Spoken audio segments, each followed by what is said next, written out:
नमस्कार दोस्तों, स्वागत है आपका मेरे प्यारे से यूट्यूब चैनल पे। तो आज हम देखने वाले साइनोनिम और एंटोनिम को, और ये सारे के सारे वैसे साइनो एंटो है जो बार बार एसएससी हमसे पूछता रहता है। ठीक है, तो अगर आप आज का क्लास करते हैं तो मेरा ये 100% गारंटी है कि आपका जो वोकेबलरी का जो सेक्शन है वो ज़रूर से ज़रूर इम्प्रूव हो जाएगा, जिससे कि आप एग्ज़ाम में भी बेटर परफॉर्मेंस अपना कर सकेंगे। ठीक है, तो चलिए जल्दी से अपनी तैयारी को बेहतर बनाते हुए हम आगे बढ़ते हैं। हमारा जो पहला वर्ड है वो है एक्नॉलेज। कौन सा वर्ड है? एक्नॉलेज। एक्नॉलेज का अर्थ होता है स्वीकार करना। एक्नॉलेज का अर्थ क्या होता है? स्वीकार करना, यानी कि अपना मान लेना। कोई भी चीज़ अगर कोई व्यक्ति गलती करता है तो वो एक्सेप्ट करता है कि मैंने गलती किया है, तो उसको क्या कहा जाता है? उसको कहा जाता है एक्नॉलेजमेंट। ठीक है, तो एक्नॉलेज का मतलब क्या होता है? स्वीकार करना, मान लेना। तो इसका साइनोनिम क्या हो जाएगा? एडमिट, एक्सेप्ट, रिकॉग्नाइज, कॉन्फेस और कॉन्सीड। ठीक है, और इसका एंटोनिम क्या हो जाएगा? डिनाई, रिजेक्ट, रिफ्यूज़, इग्नोर और डिस्प्यूट। ठीक है, चलिए तो हमारा अगला वर्ड है एडेप्ट। एडेप्ट का अर्थ होता है निपुण। एडेप्ट का अर्थ क्या होता है? निपुण, यानी कि कोई व्यक्ति है अगर वो एक ही काम को बार बार करता जाए तो उसमें उसका प्रोफिशिएंट आ जाता है, उसका एक्सपीरियंस बढ़ जाता है, जिसके कारण वो उस काम को बिना सोचे कर सकता है। जैसे कि हम लोग अगर बाइक चलाते हैं या फिर कार ड्राइव करते हैं तो उसको हम लोग इतना बार कर चुके हैं कि उसके लिए हमें सोचना नहीं पड़ता है। फ़ोन पे बात करते हुए भी हम कार को चला सकते हैं, बाइक को चला सकते हैं। तो उस कार्य में हम लोग निपुण हो चुके हैं, एडेप्ट हो चुके हैं। ठीक है, तो चलिए इसका साइनोनिम क्या हो जाएगा?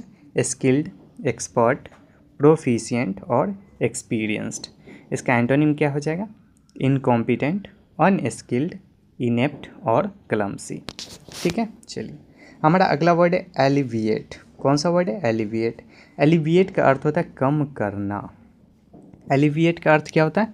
कम करना। और एग्रेवेट का अर्थ होता है बढ़ाना। एग्रेवेट का अर्थ क्या होता है? बढ़ाना। ठीक है, चलिए तो एलिविएट का साइनोनिम क्या हो जाएगा? ईज, रेड्यूस, रिलीव, लेसन और मिटिगेट। और एंटोनिम इसका क्या हो जाएगा? एग्रेवेट, वर्सन, इंटेंसिफाई और एक्सरबेट।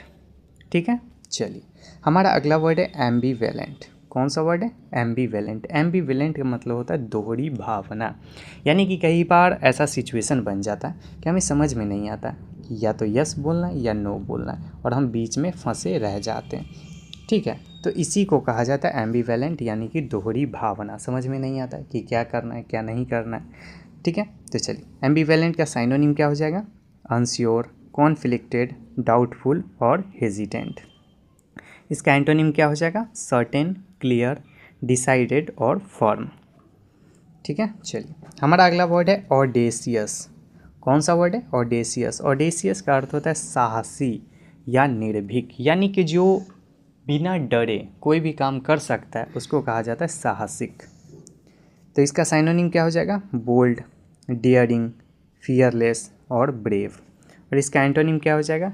टिमिड, कोवार्डली, कॉशियस और फियरफुल। ठीक है, चलिए हमारा अगला वर्ड है बोल्स्टर। कौन सा वर्ड है? बोल्स्टर। बोल्स्टर का अर्थ होता है समर्थन देना। बोल्स्टर का अर्थ क्या होता है? समर्थन देना, सपोर्ट करना। तो इसका साइनोनिम क्या हो जाएगा? सपोर्ट, स्ट्रेंथन, बूस्ट और रीइंफोर्स। और इसका एंटोनिम क्या हो जाएगा? वीकेन, अंडरमाइन, रेड्यूस और अपोज। ठीक है, चलिए हमारा अगला वर्ड है कोहिरेंट। कौन सा वर्ड है? कोहिरेंट। कोहिरेंट का अर्थ होता है सुसंगत। तो इसका साइनोनिम क्या हो जाएगा? लॉजिकल, क्लियर, कंसिस्टेंट और रेशनल। और इसका एंटोनिम क्या हो जाएगा? इनकोहेरेंट, कन्फ्यूज्ड, इलॉजिकल और वोगी। ठीक है, चलिए हमारा अगला वर्ड है कॉन्वोल्यूटेड। कौन सा वर्ड है? कॉन्वोल्यूटेड।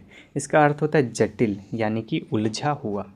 तो इसका साइनोनिम क्या हो जाएगा? कॉम्प्लिकेटेड, कॉम्प्लेक्स, ट्विस्टेड और इंट्रिकेट। और इसका एंटोनिम क्या हो जाएगा? सिंपल, क्लियर, इजी और प्लेन। ठीक है, चलिए हमारा अगला वर्ड है डेबिलिटेट। कौन सा वर्ड है? डेबिलिटेट। तो इसका अर्थ क्या होता है? कमज़ोर करना।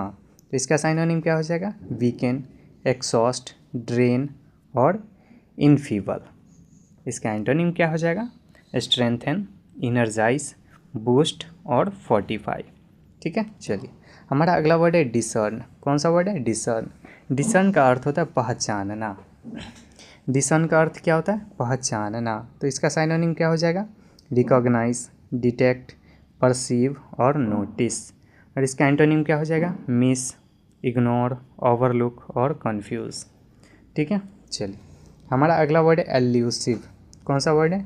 एल्यूसिव। एल्यूसिव का अर्थ होता है पकड़ में आने वाला। एल्यूसिव का अर्थ क्या होता है? पकड़ में आने वाला। इसका साइनोनिम क्या है? Slippery, hard to find, evasive और मिस्टीरियस। इसका एंटोनिम क्या हो जाएगा? Obvious, clear, easy, visible. ठीक है, चलिए हमारा अगला वर्ड है फ्लैग्रेंट। कौन सा वर्ड है? फ्लैग्रेंट। फ्लैग्रेंट का अर्थ होता है स्पष्ट रूप से गलत। क्या होता है? स्पष्ट रूप से गलत। जैसे कि एसएससी का धांधली होता है, ठीक है, लेकिन वो जो चेयरमैन है वो मानने को तैयार ही नहीं होता है, वो कहता है सब कुछ सही है। तो वो होता है फ्लैग्रेंट, यानी कि स्पष्ट रूप से गलत होता है लेकिन वो मानता ही नहीं है। साफ सबको दिखाई देता है कि वो गलती था, लेकिन चेयरमैन साहब मानते ही नहीं हैं। चलिए, तो इसका साइनोनिम क्या हो जाएगा? ब्लैटेंट, ऑब्वियस, सेमलेस और ग्रॉस। इसका एंटोनिम क्या हो जाएगा? हिडन, माइल्ड, सबल और कॉन्सील्ड। ठीक है, चलिए हमारा अगला वर्ड है फ्रस्ट्रेट। कौन सा वर्ड है? फ्रस्ट्रेट। फ्रस्ट्रेट का अर्थ होता है निराश करना। फ्रस्ट्रेट का अर्थ क्या होता है? निराश करना। तो इसका साइनोनिम क्या हो जाएगा? डिसअपॉइंट, थ्वाट, ब्लॉक, हिंडर। और इसका एंटोनिम क्या हो जाएगा? सेटिस्फाई, इनकरेज, हेल्प और फुलफिल। ठीक है, चलिए हमारा अगला वर्ड है गैरुलस। कौन सा वर्ड है? गैरुलस। गैरुलस का अर्थ होता है बातूनी, जो बहुत ज़्यादा बोलता है। और टैकीटर्न का अर्थ होता है कम बोलने वाला। ठीक है, गैरुलस का अर्थ होता है बहुत बोलने वाला और टैकीटर्न का अर्थ होता है कम बोलने वाला। तो गैरुलस का साइनोनिम क्या हो जाएगा? टोकेटिव, लोकोसियस, चैटी और वर्बोस। और इसका एंटोनिम क्या हो जाएगा? साइलेंट, क्वाइट, रिजर्व और टैकीटर्न। चलिए हमारा अगला वर्ड है हाइपोथेटिकल। कौन सा वर्ड है? हाइपोथेटिकल, जिसका अर्थ होता है काल्पनिक। तो इसका साइनोनिम क्या हो जाएगा? इमेजनरी, थ्योरेटिकल, एज्यूम्ड और एस्पेक्यूलेटिव। कौन सा वर्ड है? एस्पेक्यूलेटिव। तो इसका एंटोनिम क्या हो जाएगा? रियल, एक्चुअल, प्रैक्टिकल और एग्जिस्टिंग। चलिए हमारा अगला वर्ड है इंडिग्नेंट। कौन सा वर्ड है? इंडिग्नेंट, जिसका अर्थ होता है क्रोधित। ठीक है, अन्याय से, यानी कि कोई व्यक्ति होता है ना जो उसको समाज के अन्याय से, समाज के प्रताड़ना से क्रोध आता है, गुस्सा आता है, तो उसी को कहा जाता है इंडिग्नेंट। इसका साइनोनिम क्या हो जाएगा? एंग्री, एनॉयड, अपसेट और फ्यूरियस। और इसका एंटोनिम क्या हो जाएगा? काम, प्लीज्ड, हैप्पी और पीसफुल। ठीक है, चलिए हमारा अगला वर्ड है जक्सटेपोज। कौन सा वर्ड है? जक्सटेपोज। इसका अर्थ होता है साथ रखना या तुलना। ठीक है, तो इसका साइनोनिम क्या हो जाएगा? कंपेयर, अलाइन, अरेंज और पैरेलल। और इसका एंटोनिम क्या हो जाएगा? सेपरेट, डिवाइड, रिमूव और आइसोलेट। ठीक है, चलिए हमारा अगला वर्ड है लैकोनिक। कौन सा वर्ड है? लैकोनिक। लैकोनिक का अर्थ होता है कम बोलने वाला। ठीक है, लैकोनिक का अर्थ क्या होता है? कम बोलने वाला। तो इसका साइनोनिम क्या हो जाएगा? ब्रीफ, कॉन्साइज, शॉर्ट और सक्सेंट। और इसका एंटोनिम क्या हो जाएगा? वर्बोस, वर्डी, टॉकेटिव और लोक्वासियस। ठीक है, चलिए हमारा अगला वर्ड है मिटिगेट। कौन सा वर्ड है? मिटिगेट। मिटिगेट का अर्थ होता है कम करना और एक्सरबेट का अर्थ होता है बढ़ाना। ठीक है, मिटिगेट का अर्थ क्या होता है? कम करना। तो इसका साइनोनिम क्या हो जाएगा? Reduce, lessen, ease, alleviate. और इसका एंटोनिम क्या हो जाएगा? एक्सरबेट, वर्सेन, इंटेंसीफाई और एग्रेवेट। ठीक है, चलिए हमारा अगला वर्ड है नॉस्टैल्जिया। कौन सा वर्ड है? नॉस्टैल्जिया, जिसका अर्थ होता है पुरानी यादें। जैसे कि आपका भी बचपन का याद होगा कि जो दोस्त लोग थे साथ में घूमते थे, तो वो सब पुरानी यादें होंगी और भी ऐसी बहुत सारी यादें होंगी। तो इसका साइनोनिम क्या हो जाएगा? रेमनीसिन, लॉन्जिंग, मेमोरी और सेंटिमेंट। और इसका एंटोनिम क्या हो जाएगा? इंडिफरेंस, फॉरगेटफुलनेस, अपैथी और डिसइंटरेस्ट। ठीक है, तो चलिए आज का क्लास हमारा यहीं पे समाप्त होता है। अगर आप चैनल पे नए हो तो चैनल को सब्सक्राइब ज़रूर कर लीजिएगा ताकि आपका जो वोकैबलरी है वो इम्प्रूव होता रहे। ठीक है, थैंक यू।